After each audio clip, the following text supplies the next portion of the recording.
భగవద్భక్తులారా, హిందూ సనాతన ధర్మ శ్రేయోభిలాషులారా, భారతదేశ భావి పౌరులారా, భారతదేశ సంరక్షకులారా, మీకందరికీ నా హృదయపూర్వక నమస్కారములు. భగవద్గీత సదూరులారా, మీకందరికీ నమో నమో నమః నమస్కారములు. జై శ్రీరామ్, జై శ్రీకృష్ణ. మనము నిన్నటి వరకు భగవద్గీత అర్జున విషాద యోగం మొదటి అధ్యాయంలో ఆ అర్జున విషాద యోగంలో 10వ శ్లోకం వరకు చెప్పుకొని ఉన్నాము. ఇప్పుడు 11వ శ్లోకము నుండి చెప్పుకుందాము.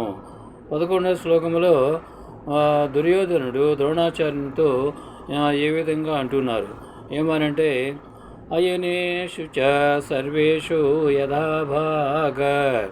యథాభాగమవస్థితాః భీష్మమే వాభిరక్షస్తు భవంతః సర్వ ఏవ హి.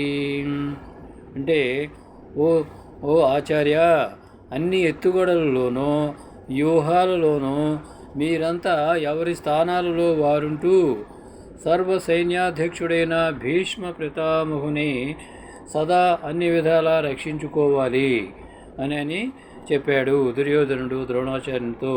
దీనికి వ్యాఖ్య ఏమిటంటే, ద్రోణాచార్యుడు దుర్యోధనుని గురువు. ఆయన చేయవలసిన కర్తవ్యం ఏమిటో దుర్యోధనుడు జ్ఞాపకం చేయవలసిన పని లేదు. కానీ అతనికి దుర్యోధనుడికి అహంకారము, తమోగుణము, రజోగుణము ఎక్కువ కాబట్టి ఆయన గురువుని కూడా చూడకుండా గురువుకే ఉపదేశం ఇస్తున్నాడు. కానీ దుర్యోధనలో ప్రవేశించిన పిరికితను అతనిని అతి జాగ్రత్తలు తీసుకునేలా ప్రోత్సహిస్తున్నది.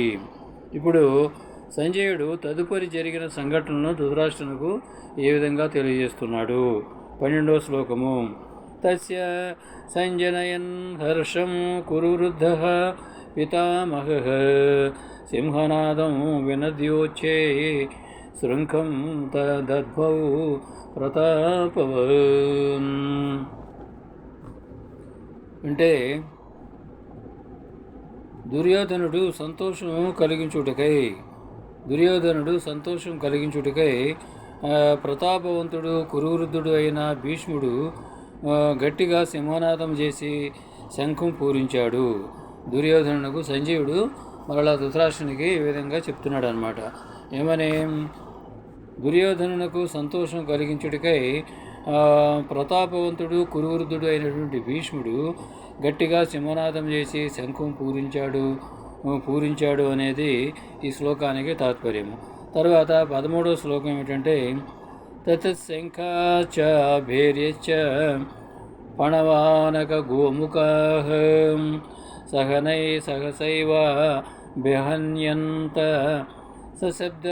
సశబ్దస్తుములోభవత్ అని శ్లోకము. దీనికి తాత్పర్యం ఏమిటంటే, ఆ వెనువెంటనే భీష్ముడు ఎప్పుడైతే శంఖారావును పూరించాడో ఆ వెనువెంటనే శంఖాలు, భేరులు, పణవాలు అంటే తప్పెటలు, అనకాలు అంటే మధ్యలలు, గోముఖాలు ఒకేసారి మ్రోగాయి. ఆ ధ్వని వాతావరణాన్ని గజిబిజి చేసింది. ఆ ధ్వని ఎలా ఉంది? వాతావరణాన్ని గజిబిజి చేసింది. దీనికి వ్యాఖ్య ఏమిటంటే, అధర్మానికి స్పష్టమైన ఆలోచన, దిశానిర్దేశం ఉండదు. అందుకని గజిబిజి అవుతుంది, గజిబిజిగానే ఉంటుంది. కానీ ధర్మం దీనికి విరుద్ధం. స్పష్టంగా విడివిడిగా అన్నీ అర్థమవుతాయని ఈ దిగువ శ్లోకాలు ఆ విషయాన్ని తెలియజేస్తున్నాయి. తరువాత 14వ శ్లోకము. తతః శ్వేతైర్హయైర్యుక్తే మహతి స్యంధనే స్థితో మాధవః పాండవశ్చైవ దివ్యౌ శంఖౌ ప్రదద్భతుః అని చెప్తున్నాడు సంజయుడు ధృతరాష్ట్రునితో. ఏమంటున్నాడు ధృతరాష్ట్రునితో? ధృతరాష్ట్ర మహారాజా, అప్పుడు తెల్లటి గుర్రాలు కట్టిన గొప్ప రథములో కూర్చొని ఉన్న మాధవుడు, అర్జునుడు తమ దివ్యమైన శంఖాలను పూరించారు. తరువాత 15వ శ్లోకం అని చెప్పాడు సంజయుడు ధృతరాష్ట్రునితో. తరువాత 15వ శ్లోకము. ప్రాంచజన్యం ఋషికేశో దేవదత్తం ధనంజయ పౌండ్రం తద్భౌ మహాశంఖం భీమకర్మాహృకోదర. అంటే రాజా, పాంచజన్యాన్ని ఋషికేశుడు అంటే శ్రీకృష్ణ పరమాత్మ, దేవదత్తాన్ని అర్జునుడు, పౌండ్రం అనే మహాశంఖాన్ని భయంకర కృత్యాలు చేసే భీముడు పూరించారు అని చెప్పాడు సంజయుడు ధృతరాష్ట్రునితో. తర్వాత 16వ శ్లోకం. అనంత విజయం రాజా కుంతీపుత్రో యుధిష్ఠిర నకుల సహదేవశ్చ సుఘోషమణి పుష్పకౌ. రాజా, శ్రీకృష్ణార్జునులు భీముడు శంఖములను పూరించుటచే యుద్ధ విషయమై వారికి గల ప్రవృత్తి గుర్తించి ధర్మరాజు అనంత విజయమును శంఖమును, నకులుడు సుఘోషమును శంఖమును, సహదేవుడు మణిపుష్పకమును శంఖమును పూరించారు అని సంజయుడు ధృతరాష్ట్రునితో చెప్పాడు. దీనికి వ్యాఖ్య ఏమిటంటే, జన్మనిచ్చిన అనంత జ్ఞాన చైతన్య స్వరూప పరమాత్మ అంటే శ్రీకృష్ణ పరమాత్మ యొక్క అనుగ్రహం జీవునిలో ఎలా ప్రసరిస్తుందో పై 3 శ్లోకాలు తెలియజేస్తున్నాయి. జన్మల వాసనల వల్ల కారణ శరీరం, పంచమహాభూత తన్మాత్రలు మరియు గత జన్మల కర్మఫల ప్రారంభం వల్ల సూక్ష్మ శరీరం అంటే అంతఃకరణ, పంచమహాభూతాల కలయిక వల్ల స్థూల శరీరములు ఏర్పడతాయి. ఇలా పంచమహాభూతాలతో ఏర్పడిన ఈ పాంచజన్యమనే శరీరాన్ని ఋషికేశుడైన పరమాత్మ తన జ్ఞాన చైతన్య అంశాలతో పూరించేసరికి ధనంజయుడు అనే జీవుడు తన వ్యక్తిత్వంతో ప్రారంభమైన శరీరాన్ని పూరిస్తున్నాడు. ఈ విధంగా ఆధ్యాత్మిక హృదయం తేజోవంతమై బలమైన కర్మలకు ప్రేరణనిస్తుంది. వృకోదరః అంటే విజృంభించిన తేజస్సు కలవాడని అర్థం. తత్ఫలితంగా పరమాత్మ చిహ్నమైన పౌండ్రం జీవుని తేజస్సును విరజిమ్మజేసి ధర్మవృత్తిగా మారుస్తున్నది. దానినే ధర్మరాజు తన శంఖమైన అనంత విజయంతో పూరించాడు. ఈ విధంగా పరమాత్మ అనుగ్రహం పొందిన ధర్మానికి ఎప్పుడు విజయమే కానీ ఓటమి అనేది ఉండదు అని మనకి ఇక్కడ అర్థమవుతున్నది. ధర్మపరమైన ఏ కర్మలైనా ద్వంద్వాలతో కూడిన ఈ భూలోకంలోనే మానవుడు పూర్తి చేయాలి, తరించాలి. ద్వంద్వాలైన అంటే కవలలు నకుల సహదేవులు ఆ ద్వంద్వాలను కూడా ప్రకాశింపజేశారు. పరమాత్మ యొక్క జ్ఞాన చైతన్యాల స్పర్శతో పులకితమై కార్యరంగాన్ని నిర్వహించుటకు సిద్ధమవుతున్నది. ఇక్కడ వృషికేశుడు అనే పదానికి అర్థం ఏమిటంటే, వృషికములు అనగా పంచజ్ఞానేంద్రియములు. పంచజ్ఞానేంద్రియాలంటే కన్ను, ముక్కు, చెవి, నాలుక, చర్మము. పంచజ్ఞానేంద్రియాలకు ఈశుడు అనగా పంచజ్ఞానేంద్రియాలను తన అధీనంలో ఉంచుకున్నవాడు శుద్ధాత్మ పరమాత్మ. అందువలన పరమాత్మునికి వృషికేశుడు అనే పేరు వచ్చింది. తరువాత 17వ శ్లోకం. కాశ్యచ్చ పరమేశ్వాస శిఖండీ చ మహారథః దృష్టతిమ్నో విరాటశ్చ సాత్యకిచ్చ పరాజితః. అంటే, ఓ ధృతరాష్ట్ర మహారాజా, గొప్ప ధనువు కలిగిన కాశీరాజు, మహారథుడైన శిఖండి, దృష్టద్యుమ్నుడు, విరాటుడు, జయింపనలవేగాని సాత్యకి వారి శంఖాలను పూరించారు. వ్యాఖ్య ఏమిటంటే, శిఖండం అంటే శ్మశ్రు శూన్యత అనగా మీసం లేనివాడు అనే అర్థం వస్తుంది. తరువాత 18వ శ్లోకము. ద్రౌపదేయా చ సర్వశః పృథివీపతే సౌభద్రశ్చ మహాబాహు శంకాన్ దద్ముః పృథక్ ప్రథక్ ఉదక్ ప్రథక్ అంటే ద్రౌపదుడు ద్రౌపది కుమారులు బలమైన బాహువులు గల అభిమన్యుడు వేరువేరుగా శంఖాలను పూరించారు. పాండవపక్ష శంఖధనుల వల్ల కలిగిన ఫలితాలను సంజయుడు వివరిస్తున్నాడు కింది శ్లోకములో. 19వ శ్లోకము. సఘోషాధార్తరాష్ట్రాణం హృదయాని వ్యధారయత్ నభచ్చ పృథివీం చైవ తుములో యను నాదయన్. ఓ రాజా, ఆ ధ్వని పాండవ సైన్యములో ఉన్నటువంటి ఈ వీరులు పూరించిన శంఖధ్వని భూమి ఆకాశాలలో మారుమోగి ధృతరాష్ట్రుని కుమారుల హృదయాలను బ్రద్దలు చేసింది అని సంజయుడు ధృతరాష్ట్రునితో చెప్పాడు. వ్యాఖ్య ఏమిటంటే, పాండవ వీరుడు వేరువేరుగా శంఖాలు పూరించిన ధర్మబద్ధమైన ఆ శబ్దాన్ని అధర్మం గజిబిజిగానే వింటుంది, భావన చేస్తుంది కూడా. అర్జునుడు ఉత్తేజితుడై శ్రీకృష్ణ పరమాత్మతో పలికిన పలుకులను సంజయుడు తెలియజేస్తున్నాడు కింది శ్లోకములో. 20వ శ్లోకము.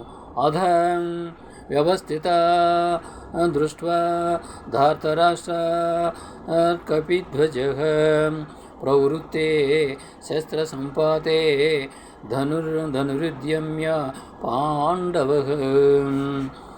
21వ శ్లోకము. వృషికేశం తదా వాక్య మిదమాహ మహీపతే. ఇక్కడ 21వ శ్లోకంలో సగము ఇక్కడ చెప్పబడింది. తరువాత అర్జునుడు శ్రీకృష్ణ పరమాత్మతో పలికేటువంటి పలుకులలో మిగిలిన సగం చెప్పబడుతుంది. ఇప్పుడు దీనికి తాత్పర్యం ఏమిటంటే, ఓ ధృతరాష్ట్ర మహారాజా, అప్పుడు యుద్ధానికి సిద్ధమై నిలబడి ఉన్న కౌరవులను చూచి కపిధ్వజుడు అంటే ఆంజనేయ స్వామి జెండాపై అధిరోహించి ఉన్నటువంటి ఆ జెండాను ధరించినటువంటి అర్జునుడు బాణాలు వదలడానికి సిద్ధమై ధనుసును ఎత్తి శ్రీకృష్ణునితో ఈ విధంగా అన్నాడు. అర్జున ఉవాచ సేనయోరుభయోర్మధ్యే రథం స్థాపయ మేచ్యుతః యావదేతాన్నిరీక్షేహం యోద్ధుకామాన్ నవస్థితాన్ కైర్మయా సహ యోద్ధవ్యమస్మిన్ రణ సముద్యమే అని అర్జునుడు శ్రీకృష్ణ పరమాత్మను తో చెప్పాడు, అడిగాడు అనమాట. ఏమని? దీనికి తాత్పర్యం ఏమిటంటే, అర్జునుడు ఇలా అంటున్నాడు. ఏమని? అచ్యుత చ్యుతము కానటువంటి, ఎప్పుడు ఉండేటువంటి, ఎప్పుడు వినాశములైనటువంటి అచ్యుతుడైనటువంటి ఓ కృష్ణ దేవదేవ, యుద్ధం చేయగోరి నిలబడి ఉన్న ఈ వీరులలో ఎవరెవరితో యుద్ధము చేయవలసి ఉంటుందో వారందరినీ నేను చూడాలి. యుద్ధం చేయగోరి నిలుచున్న వారందరినీ నేను చూడడానికి వీలుగా 2 సేనల మధ్య రథాన్ని నిలబెట్టుము అని శ్రీకృష్ణ పరమాత్మను అడిగాడు అర్జునుడు. ఈ శ్లోకము భగవద్గీతకు అర్జునుడు పలికినటువంటి ఈ శ్లోకము తరువాత అర్జునుడికి విషాదం కలుగుతుంది. ఆ విషాదంతో భగవంతుడు అర్జునుని ఓదార్చడానికి, అర్జునుడికి జ్ఞానోపదేశం చేయడానికి, అర్జునుతో పాటు మనందరికీ జ్ఞానోపదేశం చేయడానికి ఆ జ్ఞానము భగవద్గీత ఉపదేశిస్తారు. ఇప్పుడు దీనికి వాక్యం ఏమిటంటే, అచ్యుత అంటే నాస్తి చ్యుతం స్థలస్ఖలనం స్వపదాద్యస్య సహ, అనగా తన స్థానం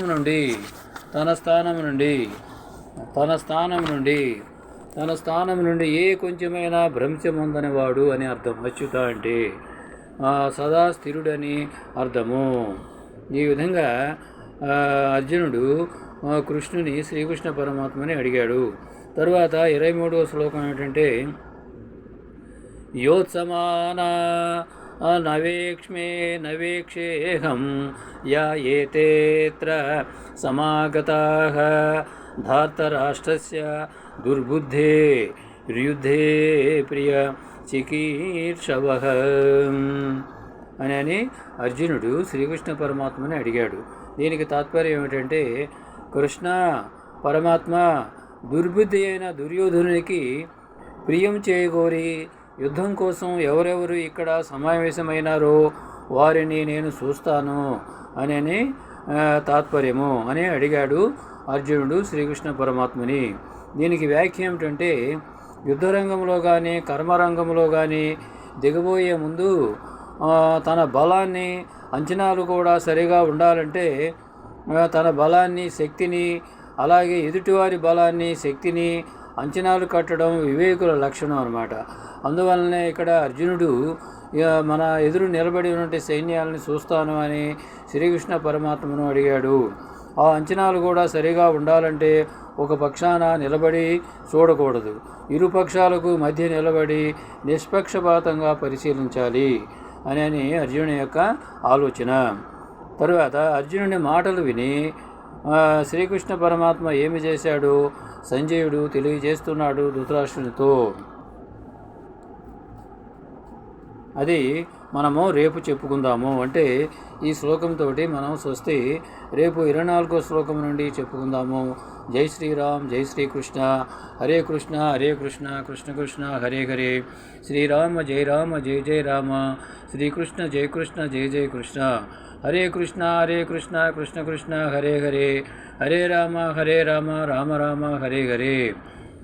భగవద్గీత శరణం శరణం, రామపాదం శరణం శరణం, కృష్ణపాదం శరణం శరణం, భగవద్గీత శరణం శరణం, భగవద్గీత అభయం అభయం, భారతదేశం శుభం శుభం, భగవద్గీత హిందూ జయం జయం, భగవద్గీత శరణం శరణం, భగవద్గీత శరణం శరణం, జై భగవద్గీత, జై జై భగవద్గీత.